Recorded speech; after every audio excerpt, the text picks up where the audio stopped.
Hi everyone, thank you for joining the Fight with Teddy Atlas. I'm Teddy Atlas III, joined by grandfather and father extraordinaire, fresh off a flight from UFC 313, my main man, Teddy Atlas. How you doing, bud? Good. I wish I was still out there with you guys. We had the whole family out there. I was working for ESPN, obviously, but we made it a family affair, which is always, it's always a good thing. We're blessed. We have family. Reminds me, at least, some people don't have family, and so we were all together. Nicole brought her 3 kids, beautiful little Adeline, who's 20 months old, Mara, who's 5 years old, beautiful girl, and little Joseph, who's 7. They all went and met their cousin, little Teddy the Fourth. The greatest thing was Nicole said that Joseph came up to her after a couple of days. Everyone was together. They were at the hotel. They were swimming. We went to shows. You guys went to the Blue Man show last night. I flew back yesterday. You went to the Blue Man group show. The kids loved it. Joseph told me on the phone, Papa, I didn't know if it was a robot or a person. I couldn't tell. I said, yeah, that's why it's so cool. And so they all had a great time. But the great thing was Nicole tells me, Dad, little Joseph says to her, I wish that we lived near little Teddy because when I'm together with him, it feels like he's my little brother. And I want a brother. And it feels like he's my brother. So that, it was a great time. It was you guys, Nicole's husband, Jeff, Nicole, you, Lana, your wife, all came to the fights with me Saturday night. That was great to have you guys in the suite with us while I worked. That was great. And, there was one great fight that night. One great fight. Hey, how could it not be a great? We'll get to it. We'll cover it later. But when it's for bad bad MM belt, Rich, it has to be a good fight. And when Gaethje's involved, and it was a rematch, it was incredible fight, back and forth, tremendous. Some of the other fights didn't quite live up, frankly, we're always frank here, to the level of what you expected UFC, but still, very interesting night.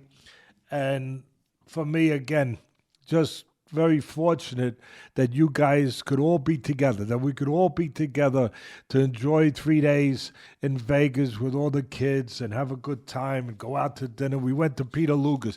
Does Peter Luger's in Vegas hold up to Peter Luger's in Brooklyn, bud? That's what I want to know. That's what the people want to know.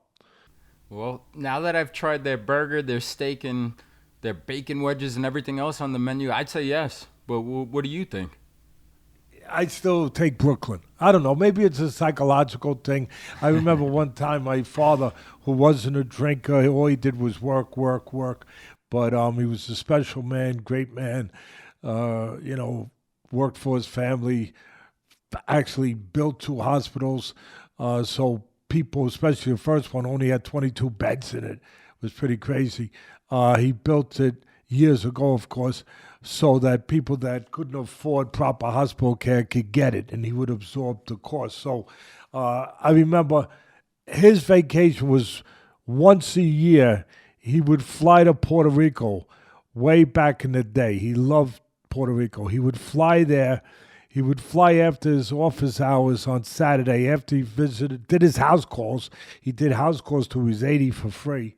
People that were in the projects couldn't afford proper hospital care, couldn't even get out, couldn't even get a cab to the emergency room sometimes.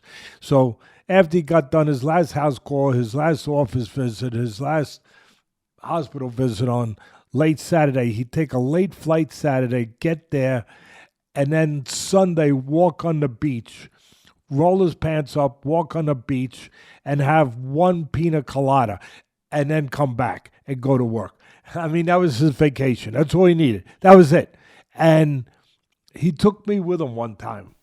I didn't have a pina colada. I was little. And he told me, he said, there is nothing like a pina colada in Puerto Rico. And my father was obviously a cerebral guy, he said, and a deep guy. He said, even though he was a simple guy at the same time, that I know that sounds kind of complex. How are you deep and simple at the same time? But some of you out there might get it. He told me it's probably partly psychological, that it just tastes better. When you see the palm trees, you got a pina colada in your hand, and you're walking with the ocean hitting your feet. It just tastes better. So anyway, just was nice to have everybody together, and now we're ready to do the show. I wanted to just real quick. Again, I know I did last week. I want to thank Richie Limbaka, who does all our filming now. Sam Rivera is no longer doing it. And we appreciate Sam very much. I said that last week. Richie Limbaka and Ben Garcia, who is also now doing what Sam used to do. And what Rob Moore used to do. And Rob Moore, we love you. Always appreciate everything you've done for the show, but now Ben Garcia and Richie Limbaka are the two guys that are taking care of things, along with the guy in front of me, Teddy the Third. So we're ready to go. We're ready to talk. There was no real boxing. I mean, to the level that we really need to get into it, even though nothing is too small for us to talk about in boxing, but sometimes you gotta pick your spots and figure out where the minutes are gonna go. So the minutes are gonna go this week. I know some of the boxing fans are gonna get a little ticked off and say, Teddy, come on, you're a boxing guy, 50 years, you're not a UFC guy. Well, UFC is fighting too. And I handle the striking part of it. That's my specialty, the striking. I don't get into the, jiu-jitsu and the wrestling, even though I could appreciate it. I could appreciate the floor chess that these brilliant guys get into, and the cerebral part of that, how to figure out the moves, not just the physical ability of it, but, you make one move and bang, you're done. You're done. There was, again, we'll cover it in a minute, but that happened.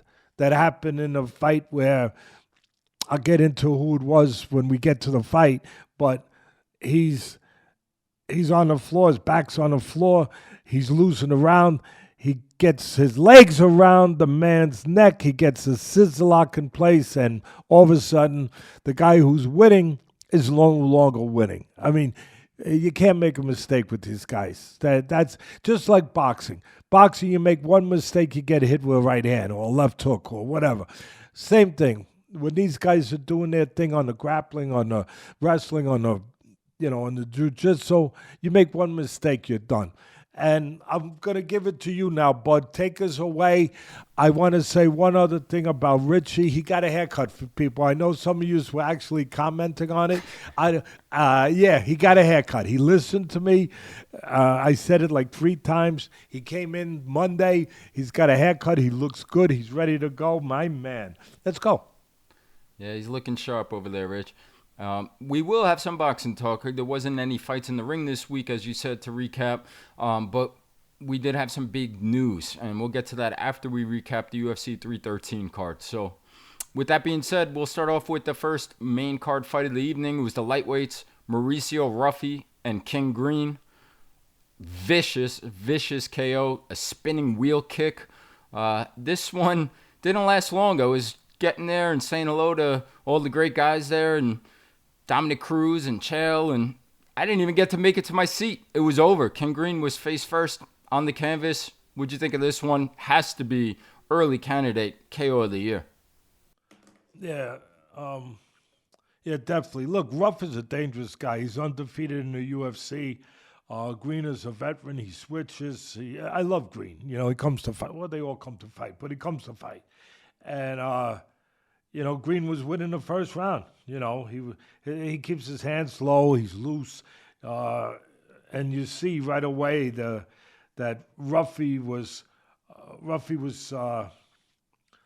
looking to be the aggressor, cautiously pressing, smartly pressing, kind of like Ankalaev. You got to press these guys that are dangerous with their hands. You got to press them cautiously.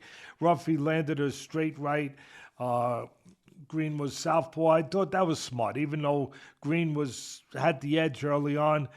He saw Green was in a southpaw stance. He lands the right hand, straight right hand to southpaw killer. But and then a spinning back kick. But yeah, this is what I want to talk about. The spinning back kick, obviously, would be the only thing. The only thing that we would, that would catch everybody's attention probably would be the spinning back kick. It knocks out Green. I mean, it was incredible. But the execution of it is what I want to real quick give credit for. I always talk about it's not just the power of a punch, or in this case, a kick. It's the delivery system. Without the delivery system, the power can't be effective. It can't get there. It's like I said, my mentor, Customato, used to always say, having power is like having a military weapon. It's a bomb. You have to have a means to get it to the target. If you don't, what's it going to do? It's going to blow up, make a big hole in the ground. You go, with a range, you go swimming. That's what he used to tell me. You got to have Teddy Atlas. You got to teach these guys to have a delivery system. Well, the delivery system for that kick for Ruffy was a throwaway left hook. He threw the left hook just to get Green to pose. Like pose over here. I want to take a picture. No. Move to your left a little. The lighting's not right. A little more. Perfect. And then the flash goes off. Blah! I mean, that's kind of what he did. Green got frozen a little bit by it, but he pulled back by the left hook, or from the left hook. He pulled back like this, right in position for what he didn't expect to be coming. The kick, the spinning back kick right behind it. The throwaway left hook did its job. He landed the spinning back hook, as you said, Bud.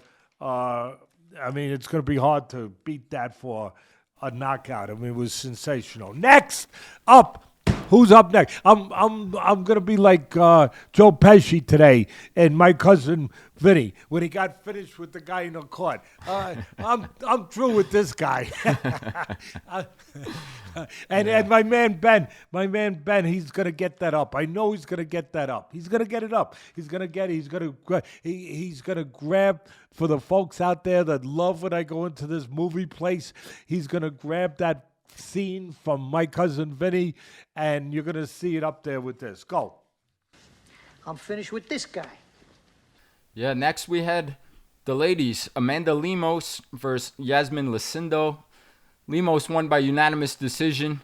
The experience of Lemos, the wrestling of Lemos, made it a very boring fight, to be honest. Wish there was more action, but Lemos gets the win. What'd you think of this one? Lemos' legs are so strong. You were a scout in the NFL, and please don't have the feminists coming after me. Please stop. I love women. I have a wife of 42 years. I have a beautiful daughter. I have 2 beautiful grandkids. Please don't start saying that I'm just saying that I appreciate women, and I appreciate when people are special. And when part of being special, they take care of their bodies, they form their bodies in a certain way to have certain strengths. I'll tell you, I know some of it's genetics, it always is, but Lemos has strong legs. That's all, just strong legs. And she, it wasn't exciting, but as I often say, it was effective, it was efficient, it was smart. Lemos very simply controlled the geography of the night. That's what she did. She was aggressive early. She got a takedown. She got position on top.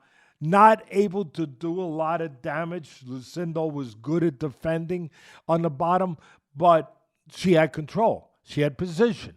And that's why my son said it wasn't exciting. She wasn't able to ground and pound and all that.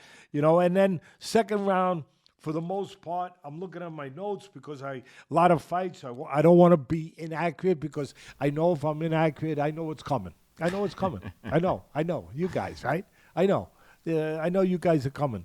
By the way, I just sent a text to my man, Stephen A. I don't know why I was thinking about Stephen A. because he gets grief, too, from the Cowboy fans and all that stuff. And he just signed a big, nice contract. I love him. Very happy for him. So anyway, second round, again, Lemos landed a good low leg kick. As I said, strong legs, strong base. She got another takedown, dominating by being in charge, owning the geography of the cage that she wants to. Again, not exciting, but very judicious, very effective for Lemos. And being the boss, not a lot of damage, but she was in control. She won the rounds and forced Lucindo to basically survive, defend and survive on the mat. Third round, Lucindo knew she's behind, came out strong, aggressive. She got dropped and then got a takedown herself. And she got control. She did, she flipped the script where she was on top of Lemos. Lemos. Hey, here I go, people. Go ahead. Bring it. How do you know if I'm doing it on purpose or I'm just... really? See, I'm making you guys think now. Really? Am I doing it on purpose? Am I playing with you guys? Or am I just butchering names? I know, most of you, I get it. If there was a line in Vegas, you'd be betting on the butchering of the names. I get it. But you don't know. You don't know for certain what it is. All right. Anyway, Lemos got back control. Lucindo was on top the early part of the third round, winning by being in control, even though she got dropped early. And then Lemos switched positions. She got on top. She finished the way she started. Boring, but effective and efficient. On top, in control, the boss, the winner. I'm through with this one, bud. Yeah, 37 years old now. Lemos right back in the mix. We'll see what's next. And we'll move on. Ignacio Bahamondes versus Jalin Turner. Another lightweight bout. This second time now we've seen Bahamondes live. We got to see him at the Sphere. And that was an unbelievable fight.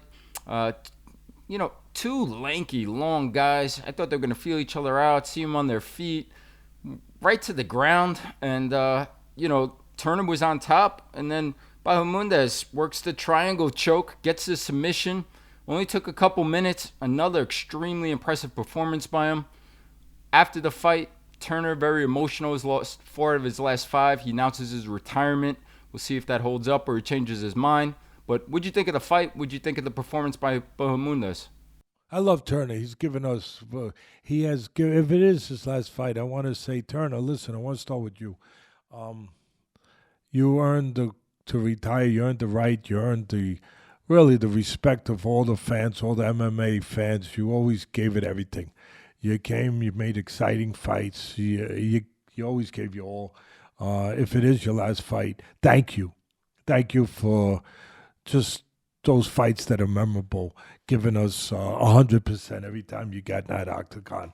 As far as Bahamondes, yeah, we've seen him in the Spear. The guy is, he's good. He's good. He's well-rounded. Turner got the takedown early on.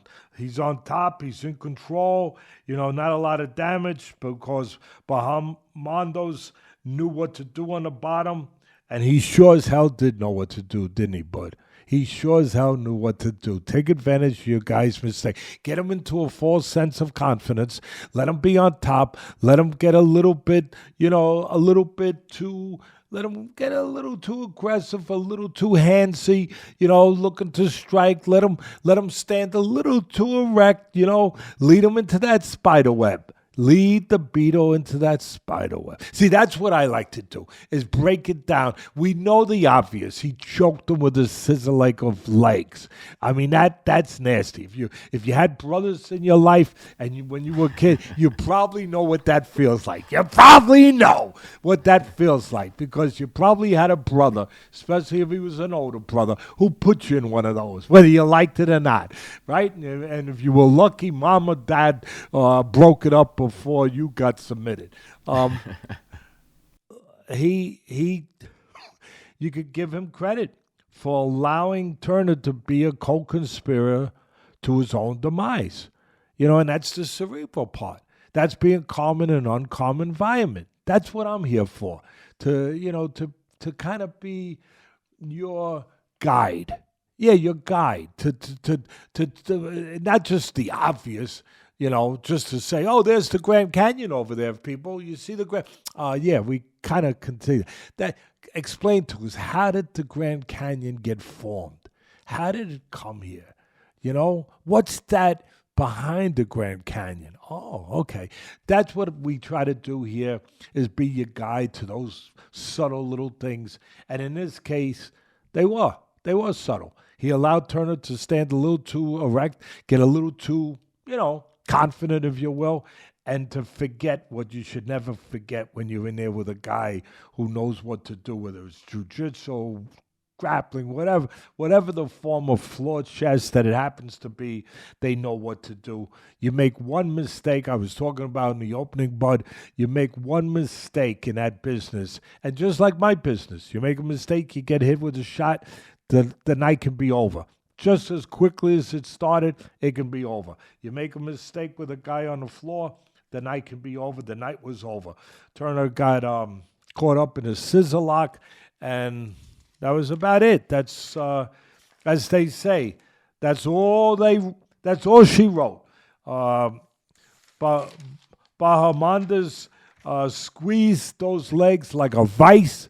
I mean, oh man, the legs are your strongest muscle in your body.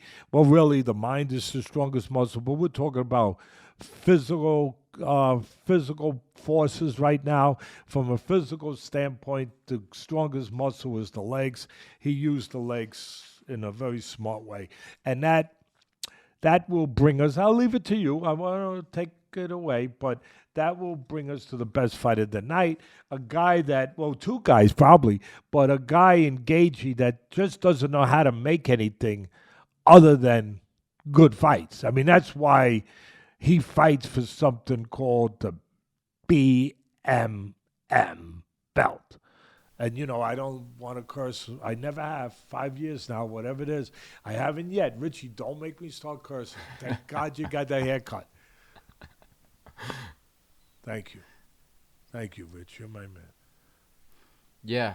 Before we get into that incredible co-main event fight that you're talking about, I just want to give a quick pause, give a thank you to today's sponsor, Athletic Greens, the all-in-one daily drink to support health and peak performance. These guys spent 10 years with top nutritionists and doctors to create this formula. It's made from 75 whole food sourced ingredients. It has vitamins, minerals, prebiotics, probiotics, and antioxidants.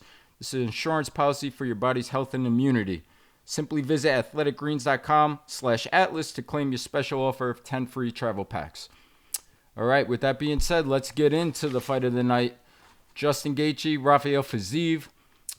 Unbelievable fight. Like you said, always unbelievable fights when Gaethje's involved. This was a rematch. Fiziev took the fight 12 days notice, fills in for Dan Hooker, who had to pull out, broke his hand.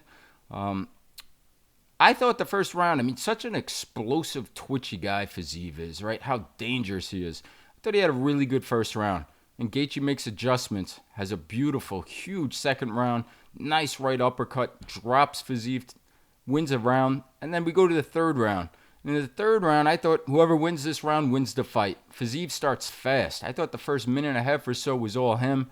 And maybe, you take a fight on 12 days notice. The gas tank's little bit running low. Maybe he's a little calculated going in. But credit to Gaethje, doing what he always does. Finds a way. I thought took over the last few minutes of the round. I agree with the decision. Thought went to the right guy. Justin Gaethje winning a unanimous decision. What'd you think of the fight? What'd you think of Gaethje's performance? And that puts him right back in the mix for title talks. Well, great fight, as I said, but great setup there, bud. I mean, that's it. I interviewed Gaethje on ESPN with my man Brett, and right afterwards, and you know, he talks in interviews the way he fights, straight ahead, honest, straightforward. You know what I mean? Like we asked him how'd the kicks feel? Not that great, you know. But he said he goes, I was okay to the head. He goes, the body kick. He goes, I felt that, and that to that point, that's where I'll start. The first round, like you said, you're right. Fiziev wins the first round. Very explosive, very quick. You know, very quick. He's like a Pacquiao. You know, Pacquiao, we know he had power, but he was so quick. He would close gaps so fast. Boom, bop, right on top of you. That's kind of Fiziev. And he's got so many weapons, kicks, striking. I mean, everything. It was a war. It was ebbs and flows. It was tremendous. It started the way it was going to end. You know, just explosive. But as you said, Fiziev took the fight on short notice. He came out fast. He got a takedown in the first round, and he landed some good body kicks. Some good body that probably slowed Gaethje down a little bit from out of the gate. But what I noticed was, as you said, Fiziev wins the first round, but Gaethje came on at the end, and here's the important thing, and it kind of showed itself in the main event too, and I'll explain that later. But in the end, he came on striking. He's a really good striker. And he's got a great coach, by the way, Trevor Whitman, his trainer. Trevor Whitman, I'll take a minute on him. He deserves it. A lot of these trainers do. They really do. Just like Ray Longo. Ray Longo, my man who's got Marab and other fighters, does a great job. And it's a team effort. And Whitman, 25 years ago, I was doing Friday night fights. I was doing. I remember. Yeah. Yeah. And Whitman was a kid. He was a kid, and he was training. He was training fighters in boxing, trying to make his bones and making his bones. And he would be on my air of quite a few times. And I watched him come up. Then I didn't see him for years. I had him on for years, and then I didn't see him for years. Boom. Fast forward, all of a sudden I see him in MMA, in the UFC, as one, if not the premier striking coach, one of them. He earned his spot. He like I said, he made his bones. He really earned his spot, and he's a gentleman. He's a great kid. He had ambition. He had a dream. You know, he had obviously the ability to work hard. To follow that dream. You know, there's an old saying, happy are those who have dreams, but are willing to pay the price to make them come true. That was him. There's a lot of him out there, but we're talking about him right now. That was him. He worked hard. He wanted to be a top trainer. He became a top trainer. I thought that Whitman and Gaethje noticed something at the end of the first round, that Gaethje came on strong at the end, striking in spots. That's his forte. I know he's a real good wrestler, but that's what he likes to do. And he found a straight right hand. He landed it. And then he found the right uppercut. Now, look, it wasn't enough to win the round.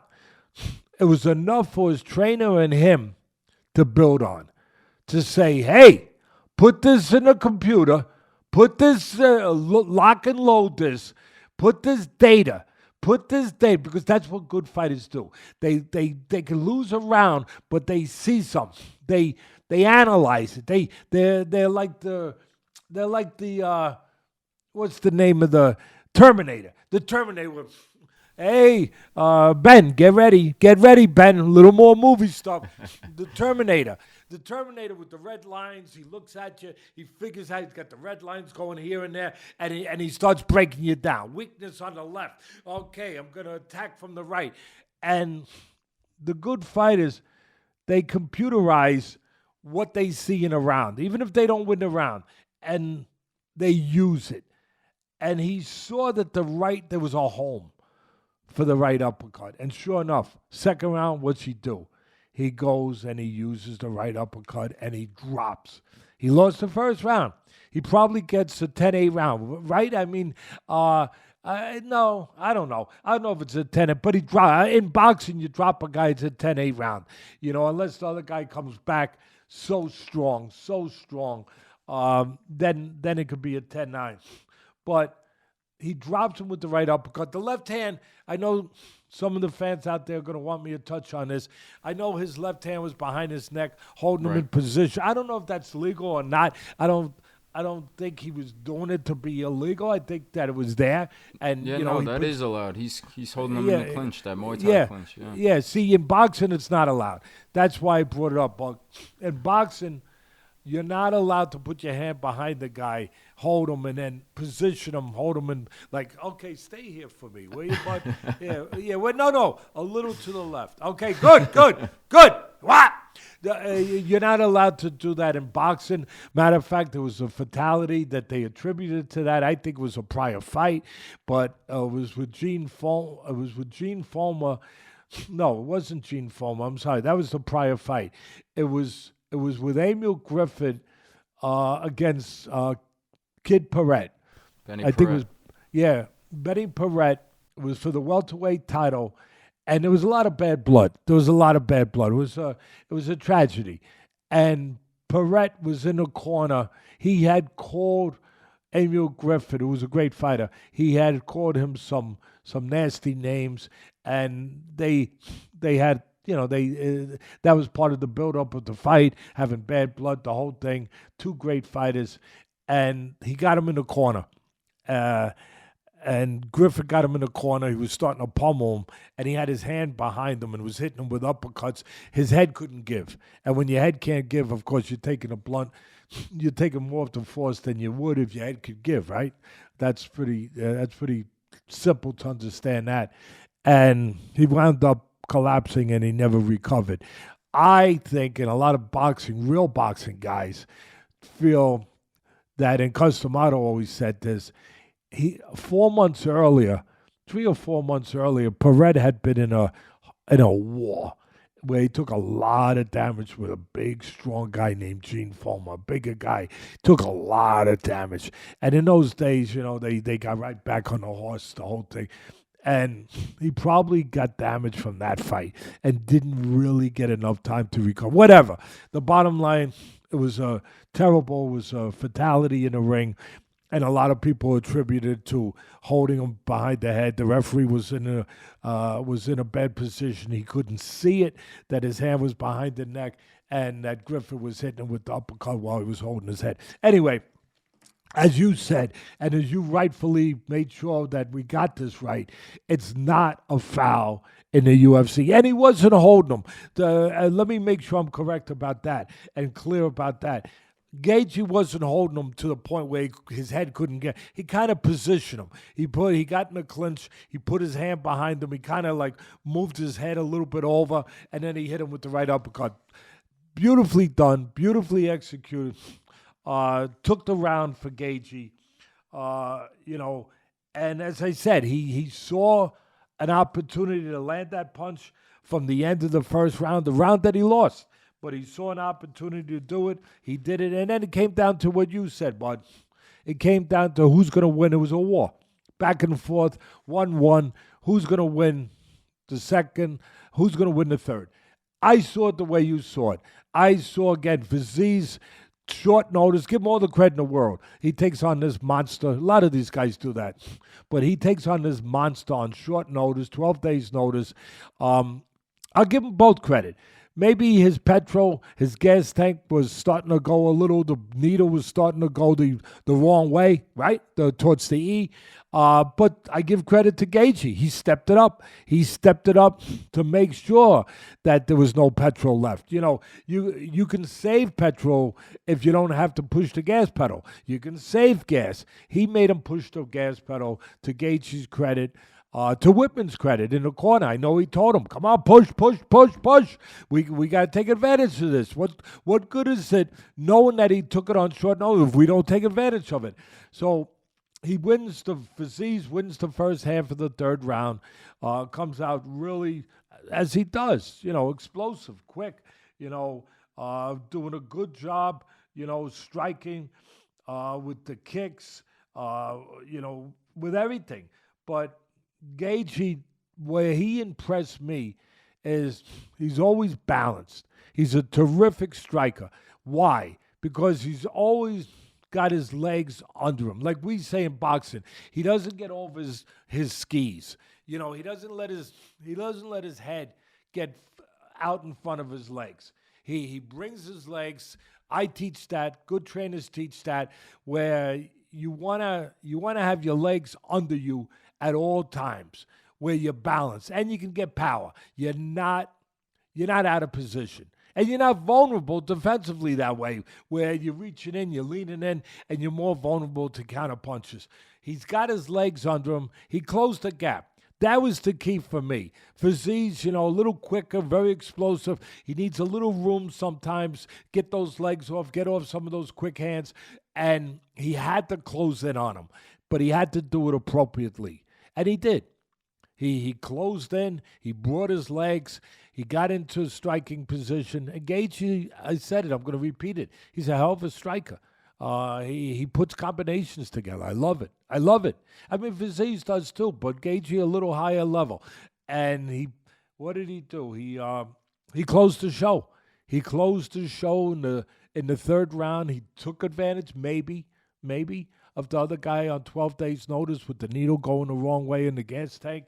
He closed. Great round, great fight. A lot of ebbs and flows, like I said. Beginning of the third, I want to just look at my notes. Again, he found the uppercut. He found the uppercut again. The uppercut won him the second round. He used it again. If it ain't broke, don't fix it. Matter of fact, I said a funny thing off camera when I was interviewing him. We were waiting for the camera to start, and me, him, and Brett were talking, and Gaethje showed me his hand. He said, how's your hand? Is it damaged? He goes, this. And look, he went like this. He goes, this is a little bit, I'm looking at it. It's like a claw. You know what I mean? The claw. Remember the claw? Ben, get on it. The claw, right? So he goes, yeah, it's a little. And I'm looking at it. I said, did you do that during a fight or? Nah, it's been that way for a while. This little guy here, he doesn't cooperate all the time. So I'm looking at his fingers like a claw, right? And I said to him, there's a case. You have something, you can use you can create a new phrase, a new saying. Don't fix it if it's broke. If it's broke, don't fix it. They laughed, they chuckled. I said, it's broke, but it works for you, don't fix it. So he, again, he used that right uppercut, what he found. He used it in the third round, late. Came back in that round, close round. But I thought he came back. He won a round. As you said, I thought they got it right. And just a great fight. Great fight. Great heart by both guys. As I said, Fiziev deserves a lot of credit, taking on a monster on short notice, which, hey, that's what makes the UFC, quite frankly, is these guys they always try to put the best fights on, the best against the best. There's no dodging. There's no maneuvering around guys. They put the best with the best for the most part. And if somebody falls out, it's next up. And next up is another monster, and they're not afraid to, they're not afraid to step up and go. And so I know people are going to attack me on this. Ask me if I can. Do I can? Well, what's that saying out there with the young kids? Some of the kids, good kids, your friends, they go, no F's given.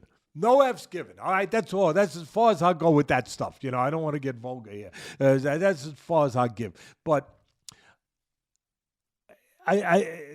it's a great brand, UFC, right? And Dana White built it. the Fajitas brothers, Dana White, they built this thing up. They built hey, no one could argue that. They built it. And then some people will say, and I get it, will say, oh, but the guys aren't getting paid. These superstars get that. Well, yeah, the stars are getting more money. And I think that's kind of the way it works in most things, that the other guys don't get quite as much until they become, I get it. All of that. But I will say this: you could knock Dana when you want, as much as you want. Yeah, I'm his friend. Yeah, but I'm not. I guess I am defending him. But I just want to make a point. Every time a fight pulls out, and they happen more frequently than you would want. It happens. It's the nature. Guys get hurt. It's a rough business. Guys drop out. He pays whatever he has to. That's where people miss it a little bit. He pays whatever. He might pay 3 times the value of that fight to make sure that you guys are happy with the replacement. That's all. I just want to say that it's easy to knock him on others. Well, they're not getting paid there. But you're not seeing the sides that he is paying, I know there could always be better in certain areas. That's the world. I get it. But I'm just telling you that when he has to pay, he's paying. And I know boxing promoters. I'm not going to get into no names, but especially before Turki, Alalshikh came along. I know certain boxing promoters. I know one of them that's been around a long time. And when a fight would fall out, they weren't paying 3 times the value to make sure that the replacement was up, up to snuff. They weren't doing that. that I can guarantee you. They were bringing a guy in for minimal pay and giving him food coupons. You all right? Because give him, because when you come in, it's usually in a casino and there's a restaurant and they got to deal with the casino and you get food coupons. I used to get food coupons. I gave them to you guys. I used to. You guys were little. I say, here, go get some to eat. Here's some food coupons. I also took you out to eat too. But I give you. You guys loved the coupons. You loved those coupons when you were little. So anyway, just figured I'd say that. Great fight.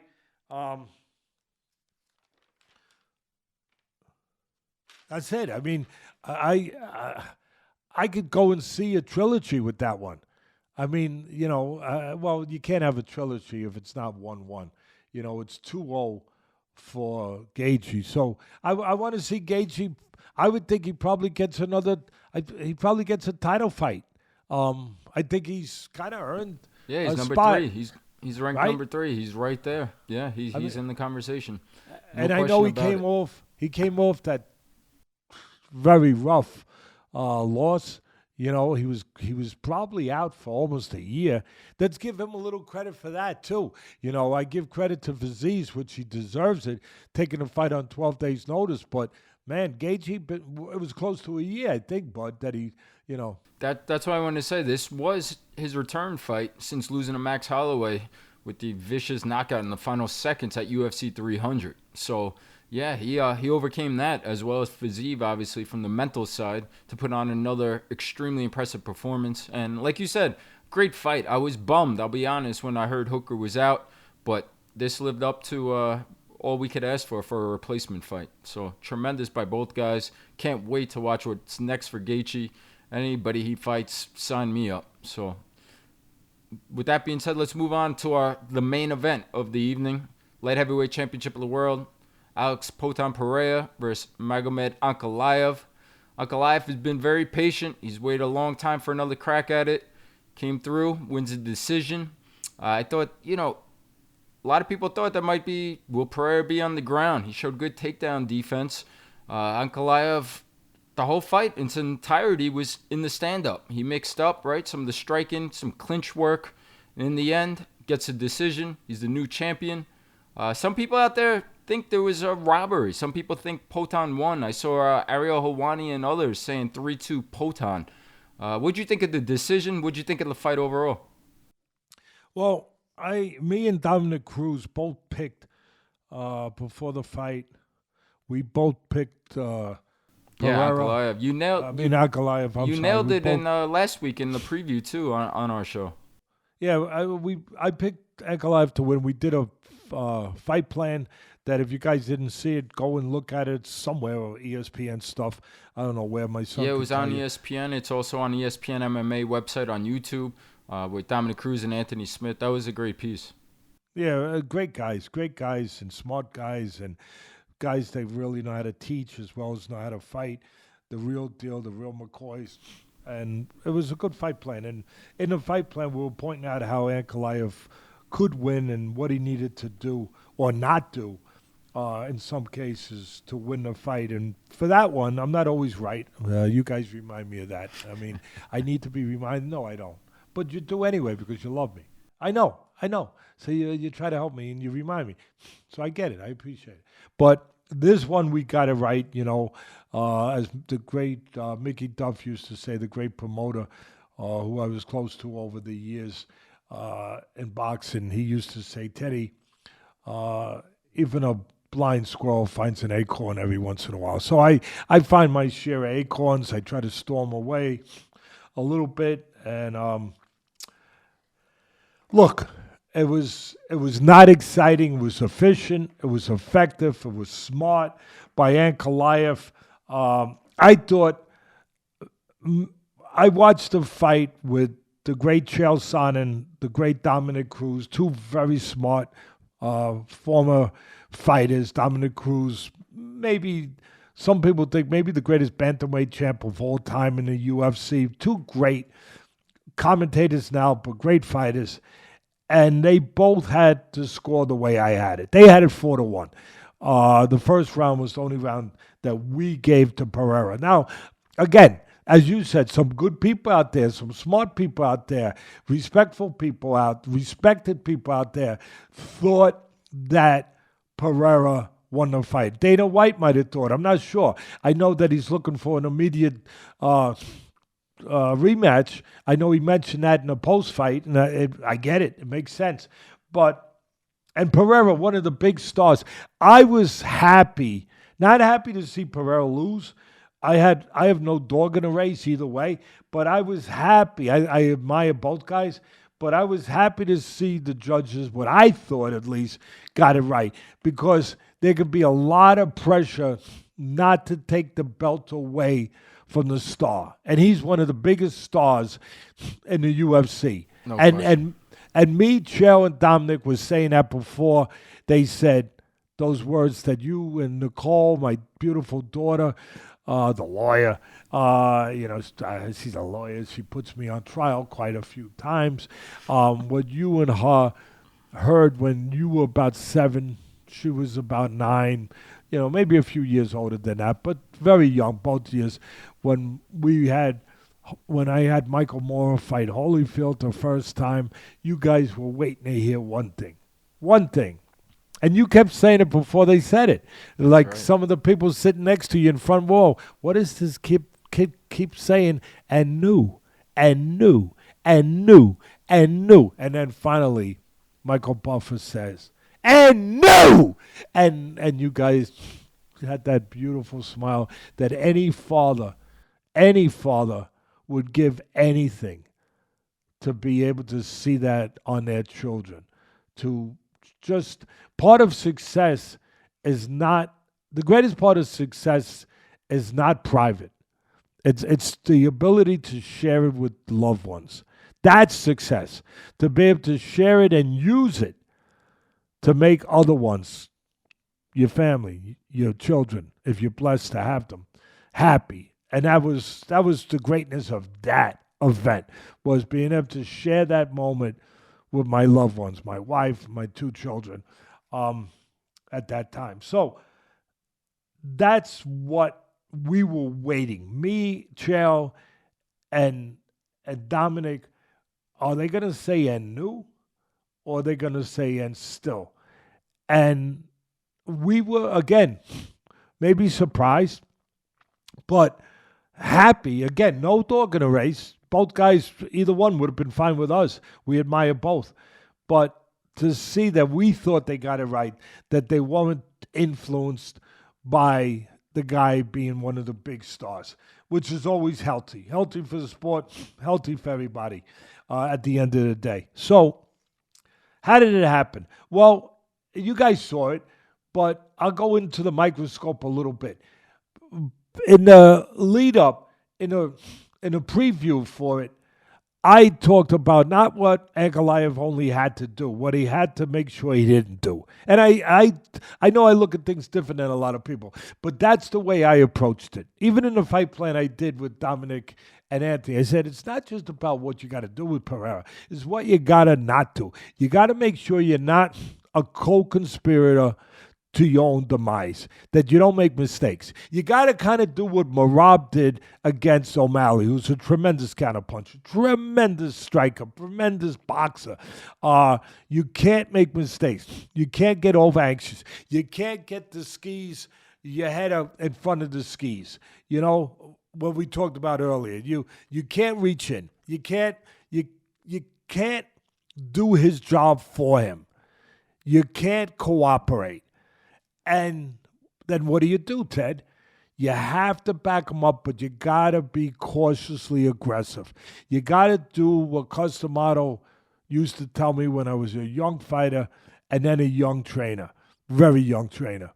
He told me, you got to make haste slowly. And I never understood it. It took me a few years to finally understand what that wise old man meant. Make haste slowly.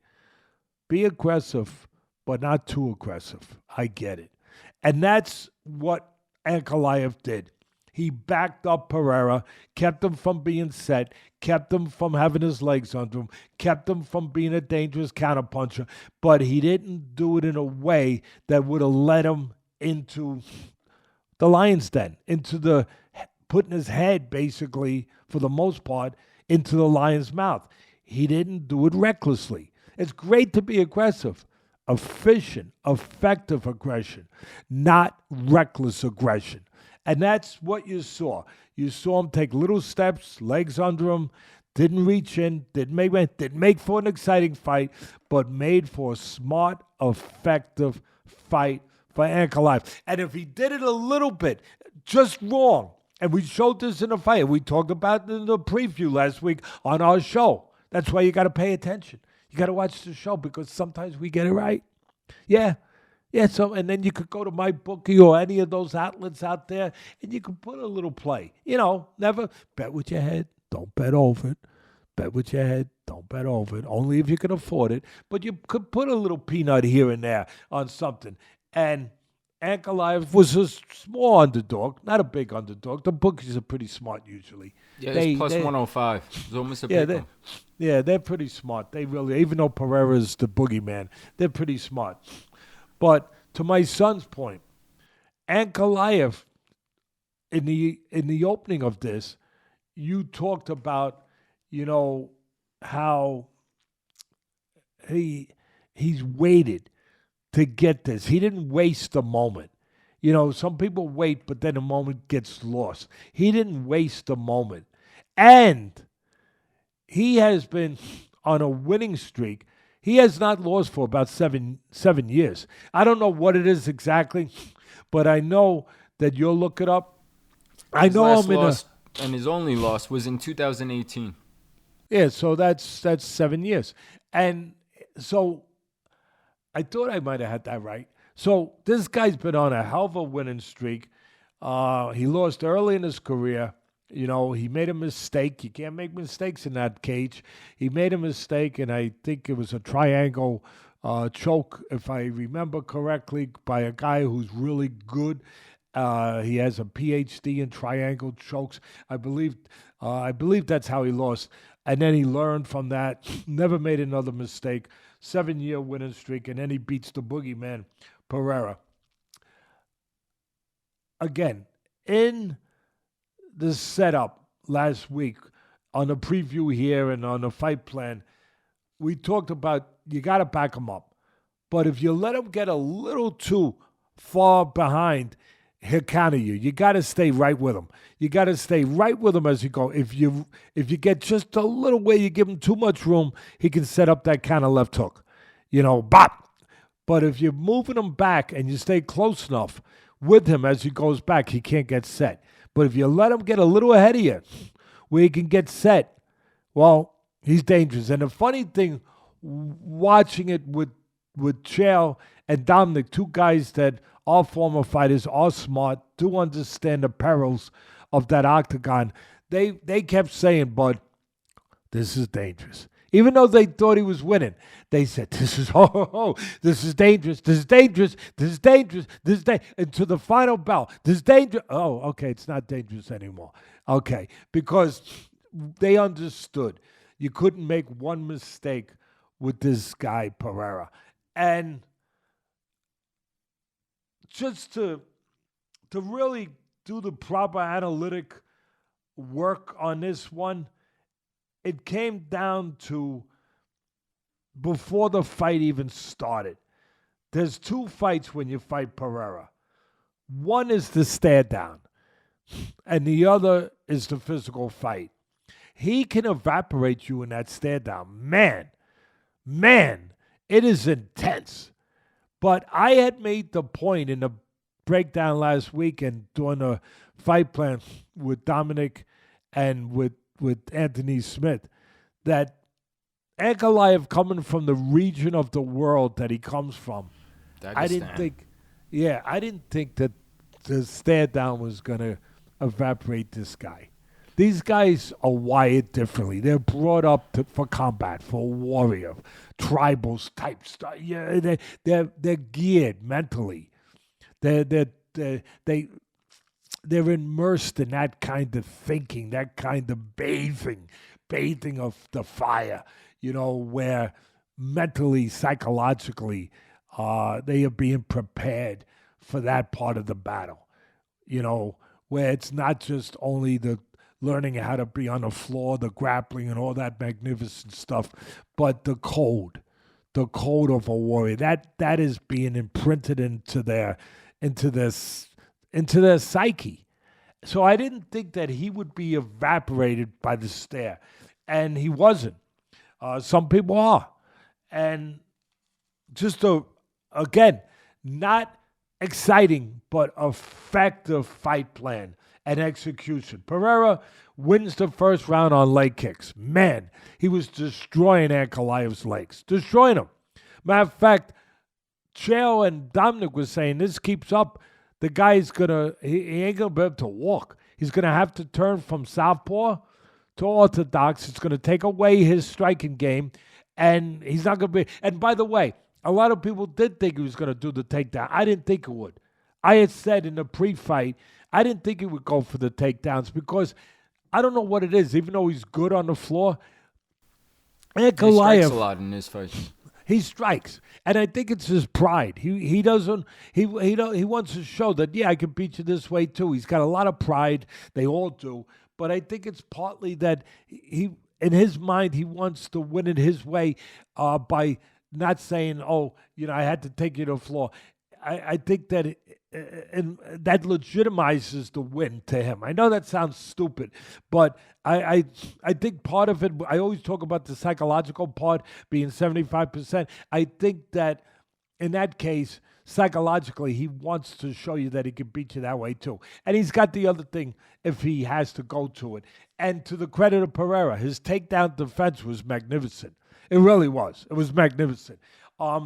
Again, first round goes to Pereira, leg kicks. It looked like he was chopping a tree. I mean, he was taking his legs away.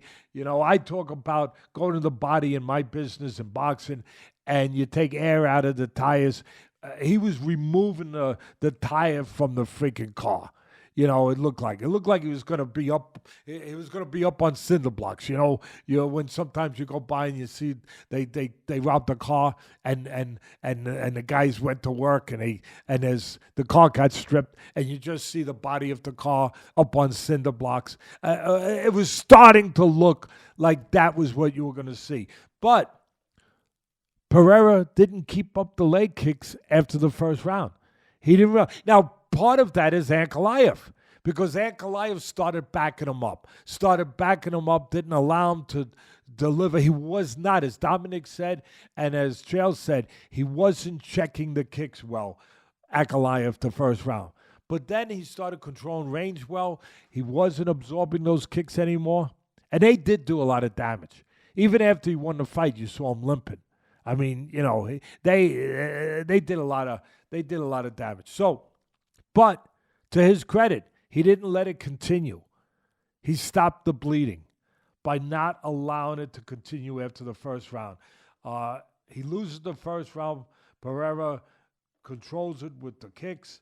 And then Ankalaev started getting to where he had to, backing him up and then catching him going back, punching with him when he went back, catching him with the left hand, catching with the power punch for a southpaw, the left hand, where you could turn into it, you could turn your foot, get your back into it, get that shot off. He was able to land that, and he was able to hurt.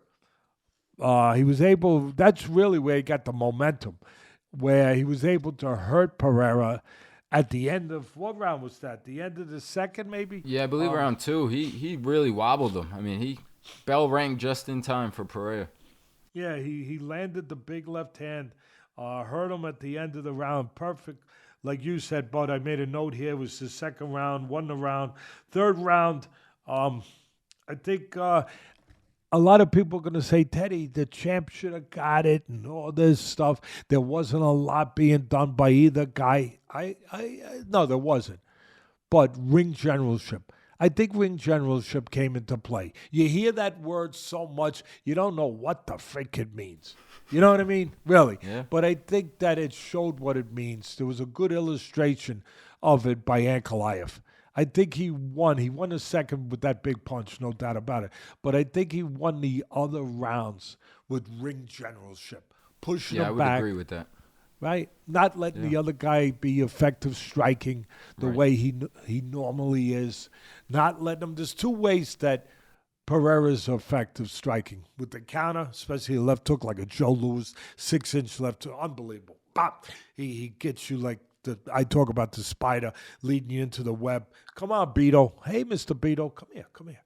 Come on. Don't worry. Come here. And then he gets you in the web and you can't get out. He hits you with that short left hook. He does that.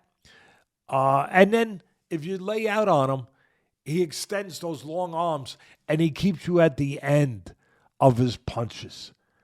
And he can strike that way and be effective that way and be deadly that way. You know, as he did with, was it Roundtree? Was this? He's done with many but fighters. I think Roundtree, his last fight. Yeah, Khalil Roundtree was the last a lot of hard Roundtree, but my God, he took him apart at the end of his punches, just dicing and slicing him. So that's where Ankalaev did a brilliant job. Again, not brilliant as far as excitement, but just effective and subtle. He did not allow him. He did not get himself at the end of his punches. He did not walk into counters. Ring generalship, I thought, for the most part, after the second round where he hurt him with that left hand at the end of the round, I thought ring generalship won the rounds and won the title for Ankalaev. That's what I think. That's my story, and I'm sticking to it. All right, bud? No, I agree with it. And wasn't a lot of action, but he made Pereira trigger shy, and the fight was so intriguing and compelling because of how competitive it was, and the rounds you knew could maybe be seen differently by others. So, one other thing I want to say, and I didn't say it when I did they had me in the studio up on the set after the fight with Chael, with Brett, and with Dominic Cruz, talking about that fight before I got replaced by the great John Anik. Good guy to be replaced by. It's got to be a top guy, otherwise you feel a little funny. I wanted to say this. I think I said enough, hopefully. But I wanted to say what I'll say here on our show. You know what else he did? And again, nobody talked about this, very subtle. But a big key to Ankalaev winning, it's always got to be a game plan, a fight plan. He did what the teams had to do back in the day when Tom Brady was playing and when Mahomes was dominating. Kept them off the field. Right, bud? How did you beat Brady? You said it to me all the time. You were one of the top scouts for 15 years in the NFL. Everybody knows it. We all know it, bud. And your father don't let people forget, even if they don't want to hear it. You used to say to me, I'd say, well, how are they going to beat the Patriots? They got to keep Brady off the field. How are they going to beat Kansas City? They got to keep Mahomes off the field. Ankalaev really kept Pereira off the field by backing him up, not letting him, destroy his legs anymore like he did the first round, not allowing him to strike and use his counterpunching ability. He basically kept him on the bench. You keep the guys that are offensively explosive on the bench, you win. He kept Pereira on the bench. That's a great way to say it. He did. He negated his power. His volume of shots was lowered. He was trigger shy to let the right hand go and the left hook at a lot of times. And like you said, the great point of stepping with him. Pereira is a little erect, and he does step straight out. And he did a great job of following and leading and stepping with him. So the one thing I want to ask That's one of his weaknesses that we really did concentrate on. Again, I'm going to make sure we get a little credit here when we deserve it, and because I know the fans make sure that I get slaughtered when I need to get slaughtered. They take care of that. The point was, Pereira's tall. He's long. And that's an advantage if you know how to use it. And when you're at a distance, you use it, big advantage. But when you start going straight back, and your opponent closes the gap, now that's a disadvantage. Now it's a detriment, because now there's a lot of target. There's a lot of target to hit. And that's what Ankalaev did. Again, subtly, a lot of people didn't give him credit for. But he forced him back. He did notice what we noticed when we broke down the fight and picked Ankalaev, that he goes back on a straight line. Too many steps in a row. You could go back one step and then get offline. But if you go back 2 or 3 and a guy follows you, well, you want to try it out to figure out what I'm talking about? Go on a railroad track and run away from the train straight down. I won't see you anymore. Maybe we'll say some nice words about you the following week. But you got to get off the track. And we noticed that Pereira's, one of his flaws, everyone's got a flaw, is he goes straight back on the track. And he's tall. So you follow him, you can catch that tall guy on the track. Anyway, credit to Ankalaev, keeping that win streak going, 7 straight years. Probably could expect a rematch pretty quick with the big star, one of the big stars in Pereira in the business. I'm sorry, you were going to say something, but I'm sorry. Yeah, I wanted to ask you before we do move on, because you talked about it. You said there was 2 fights, right? And one of them was the mental game, the stare down. It is quite a scene to watch Alex Pereira's entrance into the octagon, right? The whole thing. I mean, it is intimidating. We've touched on this in the past. But when he's in the ring, and it's easy to say after the fact when he comes up short and loses this one, people don't say it when you win, right? But does it backfire on him? Is that stare down something that's not good for Pereira? And I'm not talking from just mentally staring him down. I mean, he locks in, stares him down across the octagon, but he does not move at all. And you always said, and watching your fighters and you training guys growing up, motion relieves tension. And guys do move before introductions. He doesn't move. It felt like 10 minutes of him just standing still without moving, and I thought he was a little dry going into the fight. Am I overthinking this? Is that part of? Did you feel that at all? See any of that? No, I think that's part of you being my son. And I thought, again, people are going to say, oh, yeah, of course you can. I can't understand you anyway, people. Just like you couldn't understand what the frick I just said, I don't understand what the frick you say when you say negative things, okay? All right, I'm sorry. And I love you all. And you're obviously, it's your prerogative to say whatever the hell, I take the attitude like Muhammad Ali, the great Muhammad Ali. He used to say, half the people that come to the arena come because they love me, and they come to see me win. Half come because they hate me, and they come to see me lose. But one thing they both do, they buy a ticket. And as long as you guys come, thank you. Thank you for coming. Have at it. Do whatever the hell you want. At the end, but do it politely, okay? Please, a little bit. Be a little bit of a gentleman. At the end of the day, I think you're onto something. I think you're on the button.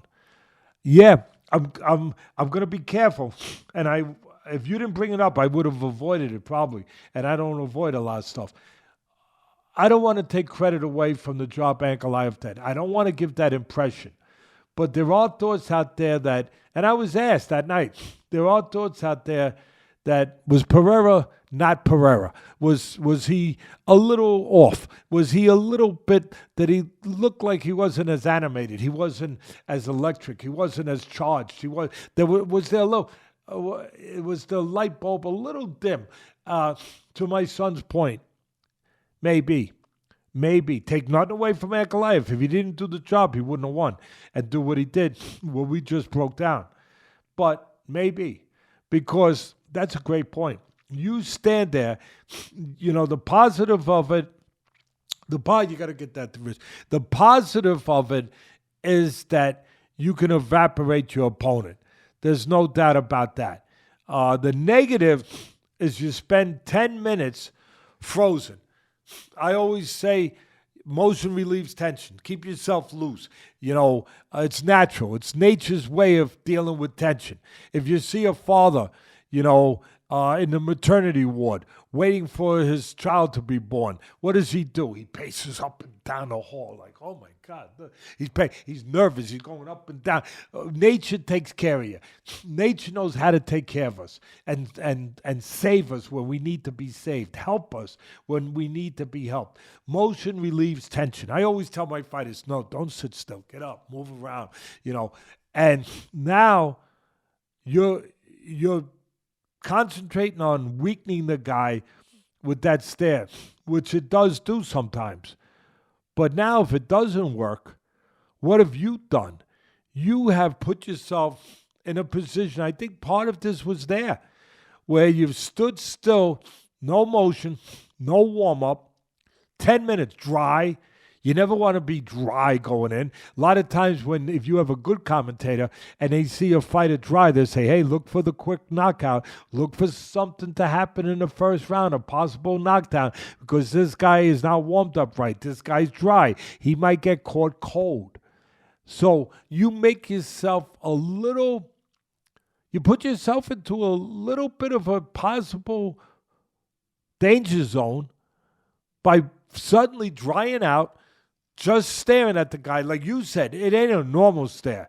The guy does not twitch. He does not move. He don't blink. I think Joe Rogan and DC pointed out one time, they said, the guy don't blink.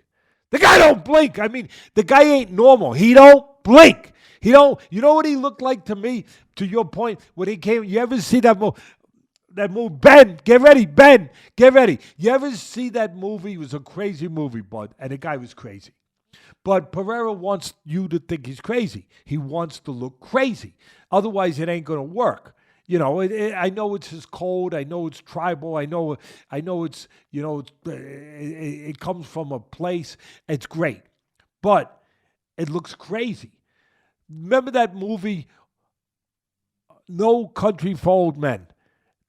He looked like that maniac. That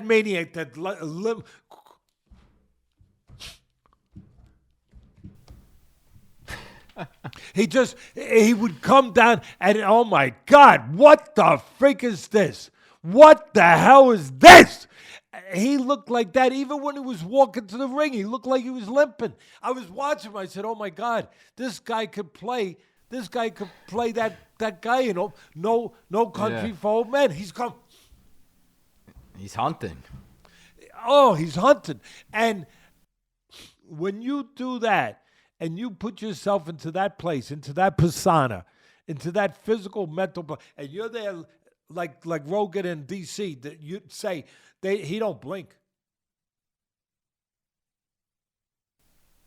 He's like that for 10 minutes.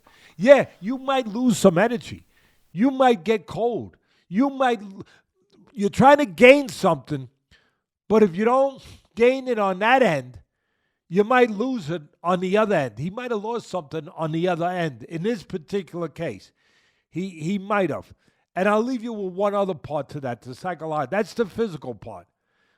The psychological part, I said this a couple weeks ago. I think it's brilliant. I didn't say it. I didn't create it. Cuss did.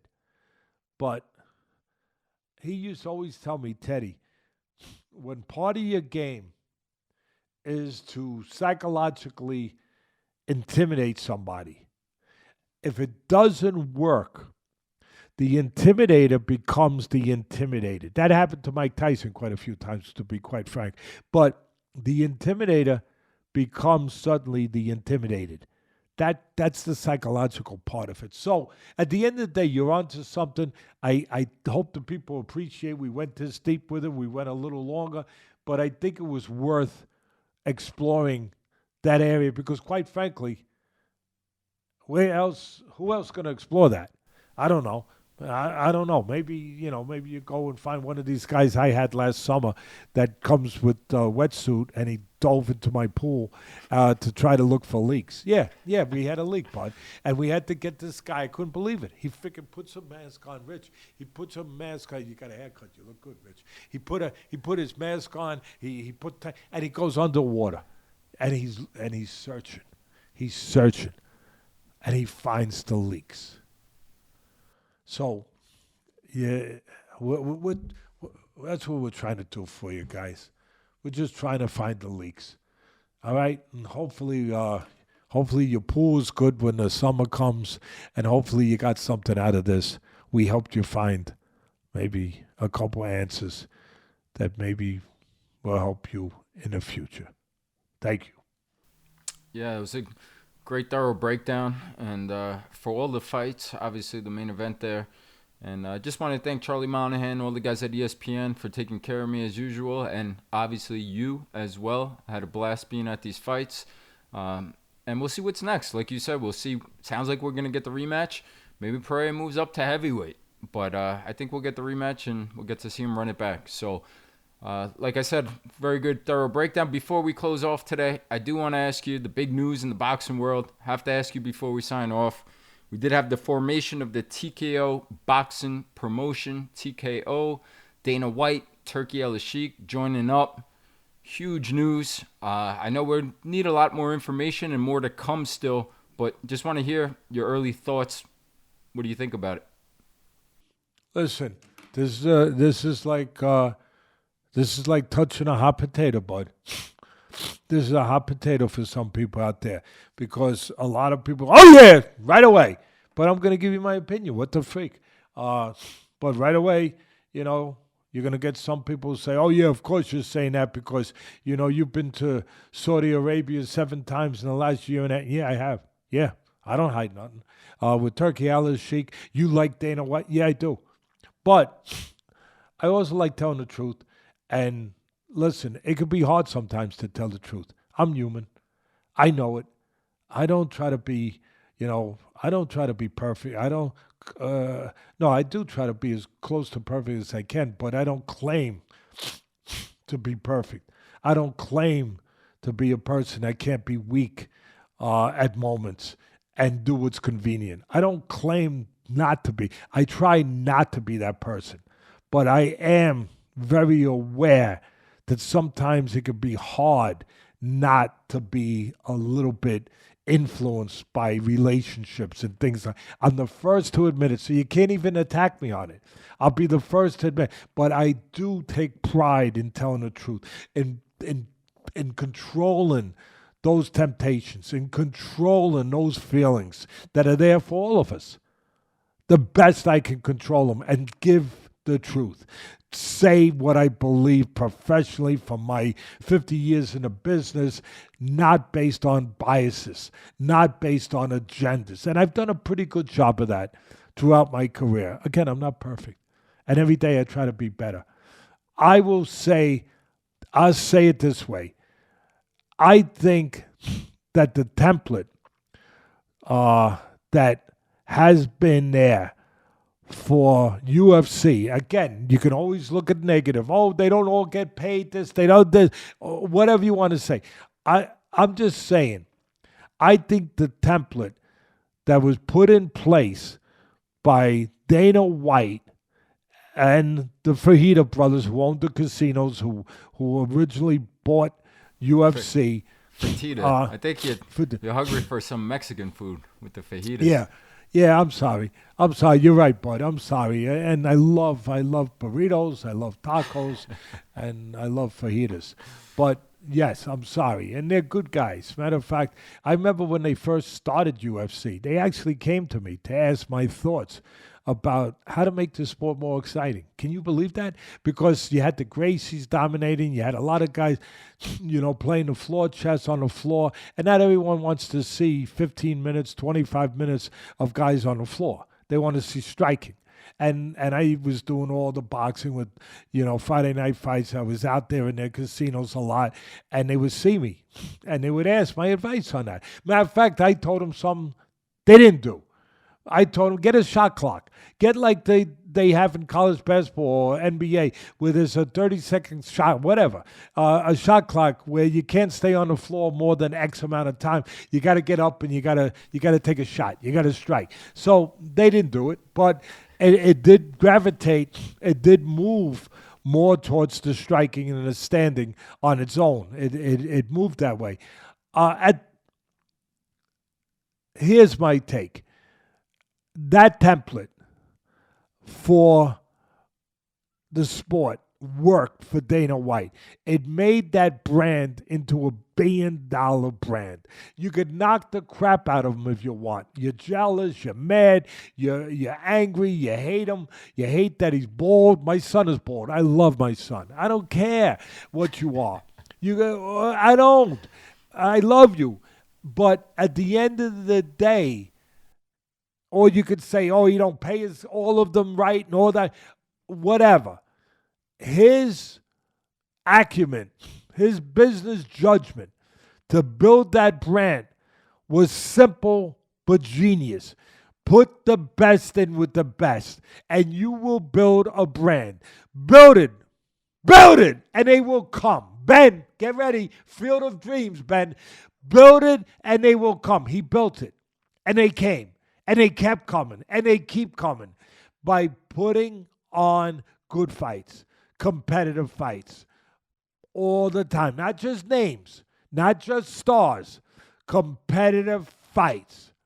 I mean, Top Rank is about to no longer be around with ESPN. ESPN is not renewing, after a 7-year run, is not renewing the contract with Top Rank I think in August. August is jump. Why?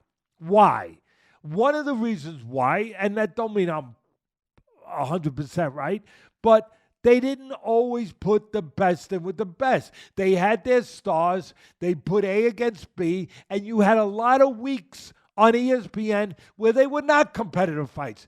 You might have had a star from the Olympics fighting, but he was fighting a guy that he was going to obliterate, in 22 seconds before the national anthem ended, So that was not something to build a brand with.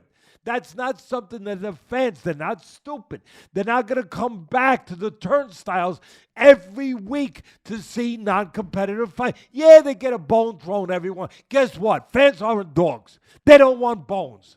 They want to go to Peter Luger's, bud, like we all did the other night. We were blessed. We went to Peter Luger's, and we got more than a bone. We got sirloin. We got porterhouse. We were lucky. We were fortunate. We're blessed, and we're grateful. Their fans also want to be able to chew on something. And if you're just building your guys up and giving them cannon fodder and just building their record to 10-0, 15-0, 20-0 before you finally put them in a fight, fans ain't going to go for it after a while. Maybe that's part of the reason why Top Rank's going away. And wherever they're going to end up, who knows? Look, now you got Turki Alalshikh, hate him or love him. He has given boxing a shot of adrenaline. Hate him or love him. I don't say what you want. Oh, yeah, Teddy, you're defending because you've been in Saudi Arabia. Listen, I am defending what I see. I am stating what I see For the last year and a half, since Turki Alalshikh came along, he gave the sport fights that they needed and the fans fights they wanted. And they weren't getting them before. He unified the heavyweight title for the first time. It was unified with one champion in 25 years when he had Usyk against Fury for all the belts. And he's done that in a couple spots already. He's given you the fights. He gave you Beef and Better Beef to unify the light heavyweight title. And then he gave you the rematch because the first one was so good. So, again, hate him or love him, he has become the face of boxing. He has changed boxing. Boxing was moving toward, and I love the sport. It's fed my family. I've done nothing else for 50 years. I've been in I love boxing. I defend the fighters. I defend this. I got fired from ESPN being a boxing guy because I was defending the fighters and talking about the bad judging and talking about the bad officiating that sometimes can destroy the sport. That's why I'm not there no more. So I got a right to say it. Hate me or love me. I'm saying what I've said before, that this sport was moving towards a cult type sport. It was moving towards what's the word I'm looking for? But a limited version of itself, to where it was being. It wasn't getting the respect that a sport that's been around longer than any other sport, other than maybe the marathon. It's been around longer than any other sport. It was being trivialized. It was being shrunk. It was being minimized. It was getting smaller. And the audience was getting smaller. Something had to be done. And the formula that Turki Alalshikh used, yeah, he had the Saudi money, yes. But he also had the passion, the love for the sport to use that money. How many people you know in business and in the sports business, but that have the money, but that doesn't mean they're going to use it. He used the money to build the sport in a way that he wanted to build the sport. And he used a formula. You know what formula he used before he even knew he was using it? Or maybe he did know he was using it. He was using Dana White's formula to put the best fights on. It's that simple. So here it is. I'll encapsulate the whole thing. When you ask me what do I think that the idea, I think something needed to be done to make the sport healthy again, or healthier. I'm not going to use the word that the sport was broken or was, I'm just saying that it was starting to move and had been moving in the wrong direction of importance. Something had to be injected into it to move the needle the other way. And now, Turki Alalshikh is teaming up with TKO, with Dana White, and they're going to use the phone. Why is he teaming up with Dana White? Because he saw what Dana White built with the UFC.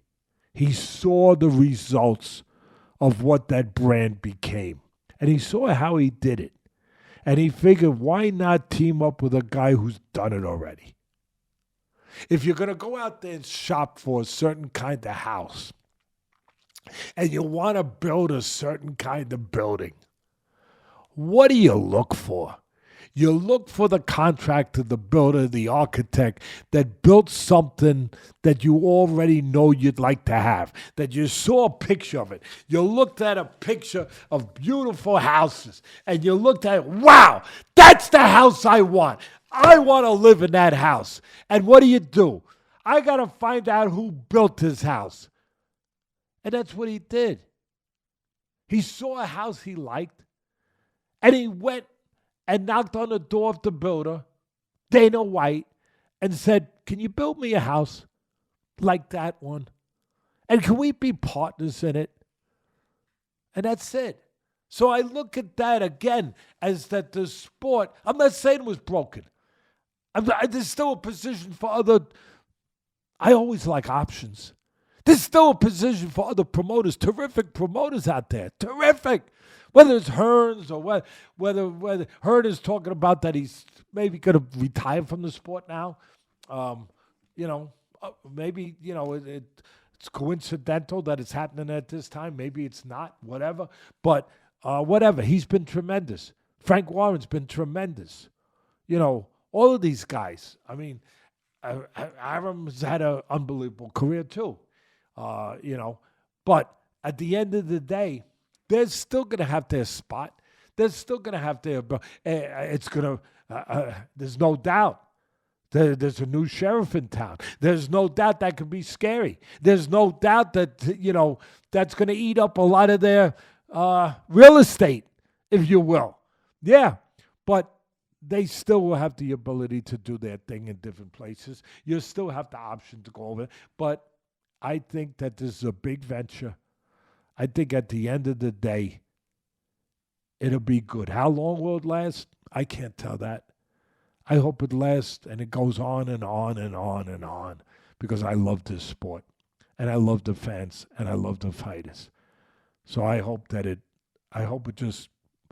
goes to the best possible place it can go, to where it has longevity and it makes the fans happy and the sport healthy and takes care of the fighters.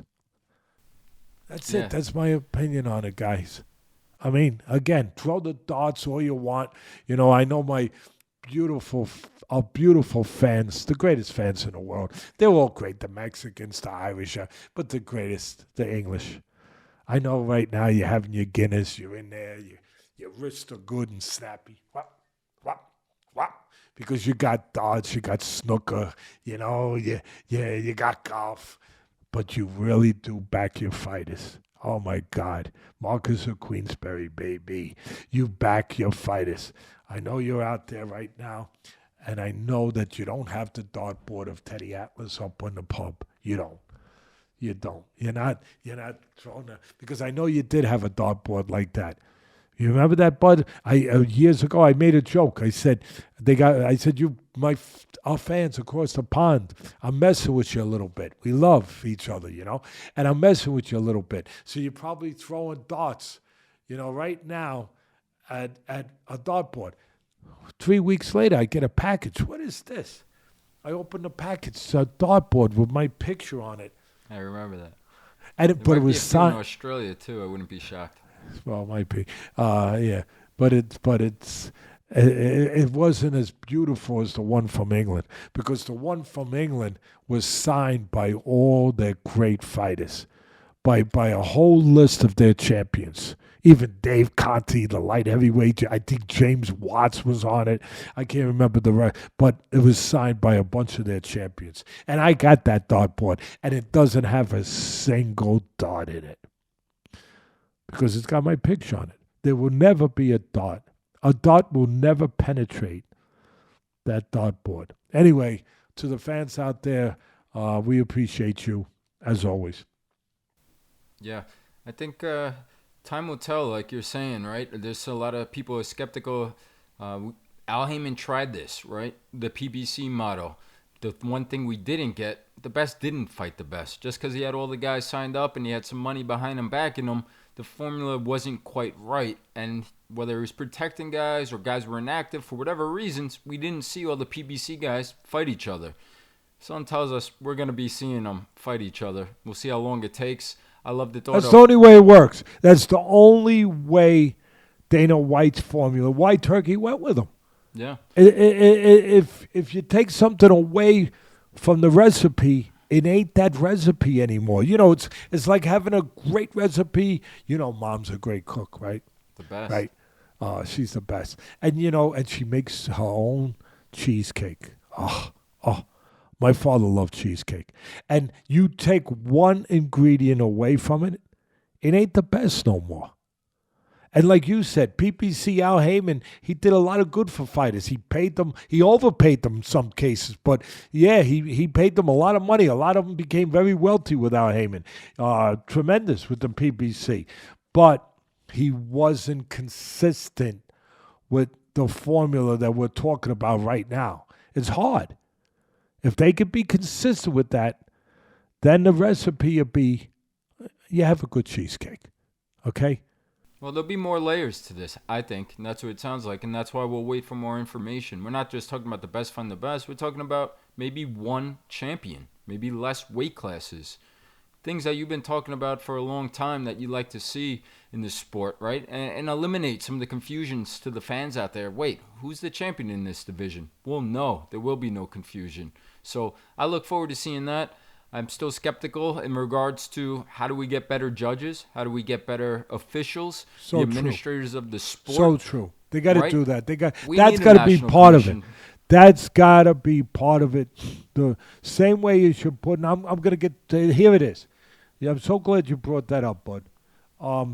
The same way you got to put the best in with the best for the fights, you got to put the best judges in, too. Otherwise, you're going to screw it up. Otherwise, you're going to screw it up. You're going to let it, you're going to have this beautiful, beautiful souffle, and you're going to let freaking a fly get in it. And it's going to screw Patty it up. Donovan, we saw it with Tank Davis last week. It has 100%. to be addressed. You've said And it you for gotta years. work at that. Judge the judges. Rank Yeah, them. you gotta get rid of some of them. Quite frankly, give some of them pink slips. Soon as Dana and Turkey take over, I'd like to see pink slips handed out on Monday. Hey, fellas, we won't be needing you, in this business. Maybe you could go judge the Miss America pageant, whatever, whatever. But you ain't gonna be judging. You're not gonna be judging boxing anymore. They gotta address that. And one other part, I'll touch on. I don't know how it's gonna work. And again, because everyone is saying, "Oh yeah, right away you're saying how great." No, I'm trying to be down the middle on both sides of it, the pros and the cons. One of the cons is I don't know how this team concept is going to work. I don't know that I could get my head completely around, because that was part of what they're talking about. It hasn't all been brought out yet. We haven't seen the blueprints shown to us. I was talking about building a building where you have to have a blueprint. And they have the blueprint. We haven't seen all of it yet. So when you talk about the team concept, I don't know if I could get my head around how that's going to work. Yeah, I'm with But that's it. I said my piece. Well, we'll wait for the architectural plans to be revealed. Exciting news. And I thought it was a great show, great breakdown, very thorough. I just want to remind the fans or the viewers, next week we'll be back to airing on Monday, not on Tuesday. We'll be recapping Keith Thurman's return in Australia. One of your favorite fighters, Nick Ball, will be in the ring in the UK. And we look forward to being back next week. So thank you guys as always. We'll see you then.